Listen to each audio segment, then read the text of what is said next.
रूस यूक्रेन जंग अब महायुद्ध में तब्दील हो गई है। यूक्रेन के सीधे रूस में हमले से पुतिन भड़के हुए हैं। चेतावनियों और धमकियों को नजरअंदाज करने वाले यूक्रेन को अब पुतिन का दंश झेलना पड़ रहा है। रूसी सेना ने एक बार फिर जोरदार हमला बोला है। राष्ट्रपति पुतिन के आदेश पर रूसी सेना ने कीव समेत कई बड़े शहरों में तबाही मचाई। रूस ने यूक्रेन पर 90 से ज्यादा मिसाइलों और 100 से ज्यादा ड्रोन से हमला किया। रूस का यूक्रेन पर ताजा हमला पश्चिमी देशों की मिसाइलों के साथ अपने क्षेत्र पर यूक्रेनी हमलों का जवाब माना जा रहा है। इसका अंदेशा खुद यूक्रेनी राष्ट्रपति ने भी लगाया। जेलेंस्की ने कहा कि कीव की ओर से लंबी दूरी की मिसाइलों के इस्तेमाल करने का बदला लिया गया। रूस ने हमले में क्लस्टर हथियारों का इस्तेमाल किया था। मिसाइल और ड्रोन हमले में पश्चिमी यूक्रेनी इलाकों के साथ ही देश के ऊर्जा सेक्टर को भी निशाना बनाया गया। दरअसल रूस ने यूक्रेन के पावर ग्रिड पर कई गुना रफ्तार से हमले करना शुरू किया है। मौजूदा युद्ध तीसरी सर्दियों में प्रवेश कर रहा है।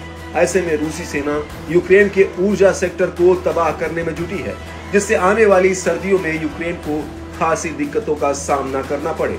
बता दें कि पुतिन पहले से चेता चुके हैं कि ऊर्जा संयंत्रों पर इस तरह के हमलों को बढ़ाया जा सकता है। बताया गया कि रूसी सीमा से 1000 किलोमीटर से अधिक दूर इवानो-फ्रैंकिव्स्क ओब्लास्ट में भी जोरदार हमला हुआ। यहाँ रूसी सेना ने एक महत्वपूर्ण बुनियादी ढांचे को अपना शिकार बनाया। इस बीच यूक्रेन के ऊर्जा मंत्री ने रूस की ओर से किए गए ताजा हमलों पर बड़ा अपडेट दिया है। हरमन हलुशेंको ने कहा कि रूस ने देश के पावर ग्रिड पर बहुत बड़ा प्रहार किया है। ये इस साल देश के ऊर्जा ढांचे पर 11वां बड़ा हमला था। यूक्रेन के कोने कोने में ऊर्जा ढांचों पर हमले हो रहे हैं। इससे कई जगहों पर ब्लैकआउट हो गया है। बमबारी के बाद यूक्रेन में 10 लाख से अधिक घरों में बिजली नहीं है। रूसी हमलों से यूक्रेनी शहरों में विस्फोटों की आवाज सुनी गई। बताया गया कि रूसी हमलों में 6 लोगों के घायल होने की सूचना है। यूक्रेनी बलों ने दावा किया कि रूस ने 7 Tu-95 बम वर्षक लॉन्च किए। कीव, खार्किव, माइकोलाइव और रिवने समेत कई शहरों में जबरदस्त धमाके सुने गए। मिसाइलें अलग अलग दिशाओं से कीव की ओर आ रही थी। हालांकि यूक्रेनी बलों ने दावा किया कि सभी हवाई लक्ष्यों को मार गिराया गया। एक्सपर्ट्स का मानना है कि दोनों ही पक्ष अमेरिका के नवनिर्वाचित राष्ट्रपति डोनाल्ड ट्रंप के शपथ ग्रहण से पहले मजबूत स्थिति में आने की कवायद में जुटे हैं। वहीं यूक्रेनी अधिकारियों ने अंदेशा जताया कि रूस सर्दियों से पहले ऊर्जा संयंत्रों को निशाना बनाने के लिए क्रूज और बैलिस्टिक मिसाइलों को स्टोर कर रहा है। दावा है कि इसमें उत्तर कोरिया के हथियार भी शामिल हैं, ताकि यूक्रेनी शहरों और बुनियादी ढांचे पर बड़े पैमाने पर हमले किए जा सके।